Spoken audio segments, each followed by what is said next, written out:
It's finally here, the day of the wedding. Hope you enjoy everyone. Thanks for watching. This is so honestly my latest review, probably my last review of Naruto Shippuden, episode 500. That's right, 500th episode of Naruto, and it's the day of Naruto's wedding. I really enjoyed this episode a lot because there's so much emotional things, so much. Anyway, let's get to the main story. Alright, this episode, focused a little bit around Iruka. It starts off with, Iruka. It's like remembering the first episode. Remember, if you guys remember that Naruto, he was a bad kid. He did lots of pranks. He did mischievous things. This was the episode where he first learned about the nine-tailed fox. When he had, when he took the sacred scroll of sealing. He was tricked by Isabi. He was being tricked. And by Ikabi, he was being tricked, he stole the scroll. But eventually, Iruka found out, he protected him, and that's when Naruto first heard Iruka spoke, speaking of, that he wasn't just a monster fox, that he was just the first to acknowledge that he's a shinobi of the leaf, that he was Naruto Uzumaki, and Iruka, he's still trying to think of, a proper message to give to Naruto. I really liked how this episode was, He's trying to think of a proper message, trying to talk to Konohamaru, because Konohamaru has that camera, like filming, trying to find out what is he going to say to Naruto on his wedding day. He's still also dealing with a lot of stuff, like those three little kids that keep making a mess. I like how they made a prank of the Hokage statue. That's a callback to the episode where I was trying to find out what the hell was Kakashi hiding under his real face. Remember the big lips? That was funny. I remember that. And we already got to see what was underneath Kakashi's face. And that was a part of a filler episode. We also get to see as the wedding is literally that close by. Naruto. We get to see Naruto first time in a while. Now, Naruto, he goes to Iruka's house, and this is after Iruka makes a big mess trying to cook dinner. He cuts himself, spills all the dishes on the floor. He makes a special, try to make an ask for Iruka to come with him to the Jiraku, Why, I'm just making dinner, He says he did something important, and when they get to talking, Naruto says some stupid stuff, He gets Iruka a bit irritated, especially with the wedding cook done. Iruka tries to attach some sense to Naruto. She even tried to go to Hinata's house to apologize. He asked him what the heck the request was. He says, "Can you stand in place of my father and at the wedding?"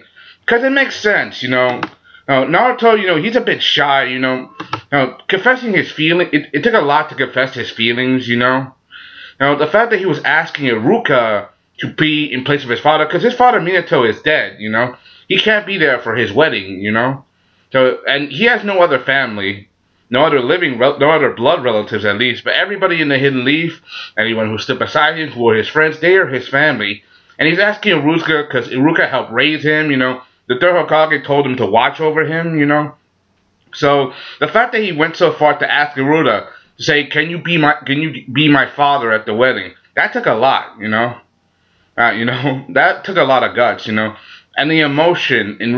I know Iruka was a bit, irritated Naruto at first because he thought he was just being dumb, because the wedding was so close, But the fact that this was all about him trying to ask to be in place of his father, that's a big honor, for Iruka, The fact that Naruto wanted to ask him to do such a thing, that's something you got to consider, Even though Naruto was just playing around a little bit, pretending not to act seriously to hide the fact that he was a bit nervous, it's a good thing, Good thing, And now Iruka, he understands Naruto a little, because he helped raise him, But the fact that Naruto went so far out of his way to ask him, so you could be my father at the wedding, that's something that is a very big emotional step,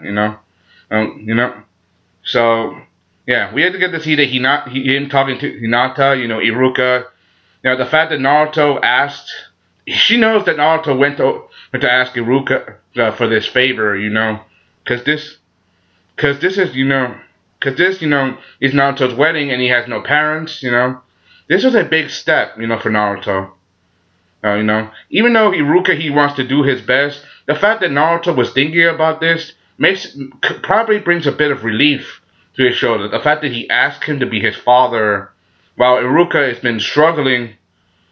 The fact that Iruka has been struggling to give a congratulatory message, for this wedding, it kind of makes things blow over. Kind of makes it, kind of makes things a little bit easier for him, Especially, but when Hinata, when he talks to Hinata about trying to do something for the wedding, get a special gift, we get to see that Hinata reference her father, Hiyashi, Hiyashi, the fact that he's the father of the bride, he's probably got his head all kinds of full of ideas, The fact that he's, the father of the bride, he's probably going all out to pay for this wedding.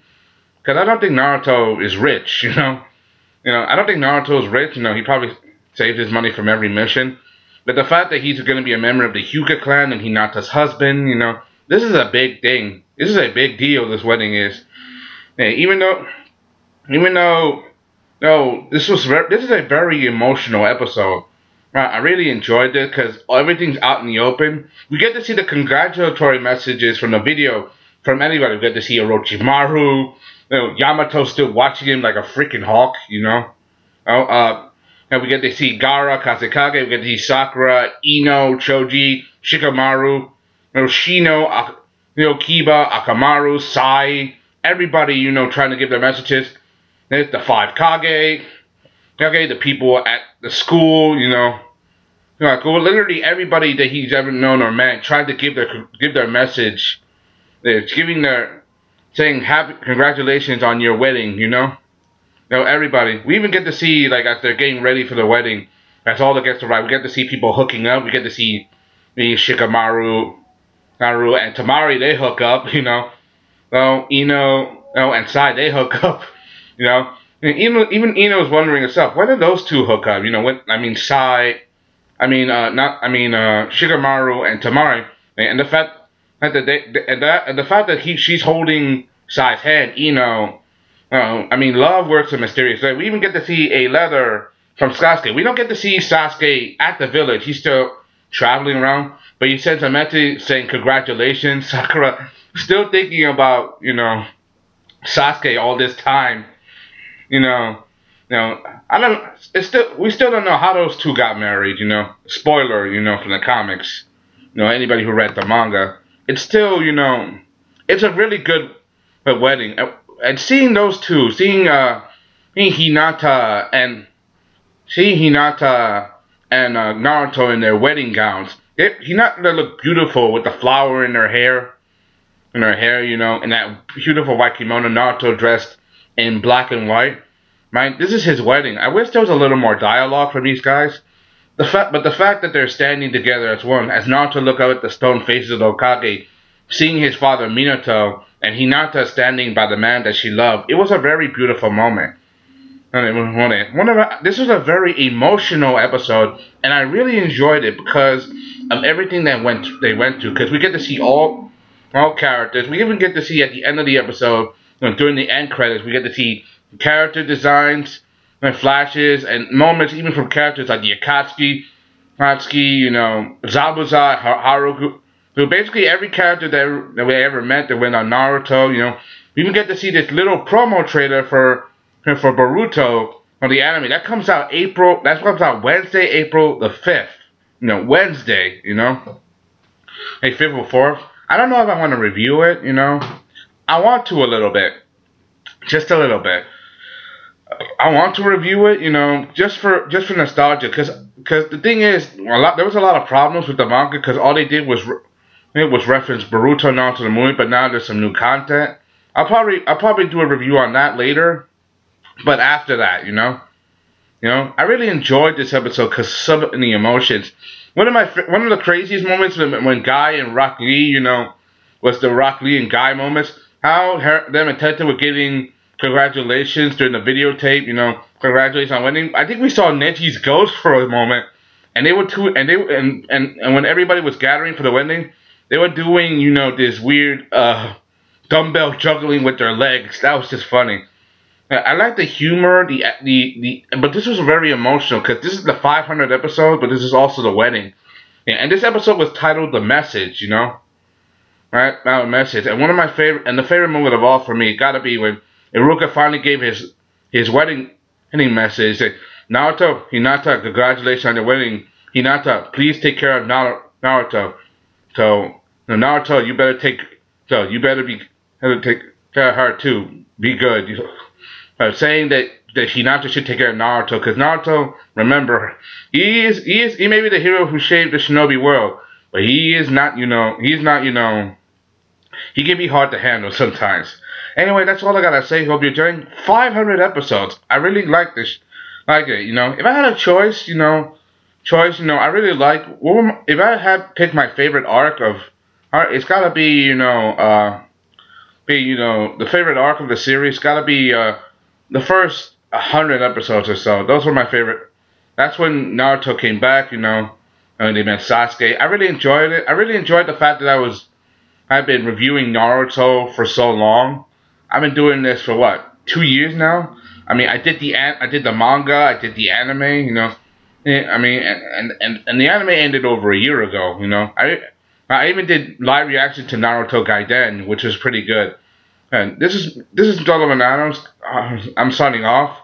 If you guys want me to do more reviews, like, let me know down in the comments. If you want me to do more reviews for maybe like for Boruto or other stuff, like or other Naruto content, just let me know, because I will do it, because I'm doing this all for you guys. Anyway, that's all I gotta say. Hope you thanks for watching. This is Donovan Adams giving my latest and final review of Naruto Shippuden. I'm out. See you guys later. 500 episodes. Bye, guys. See you again.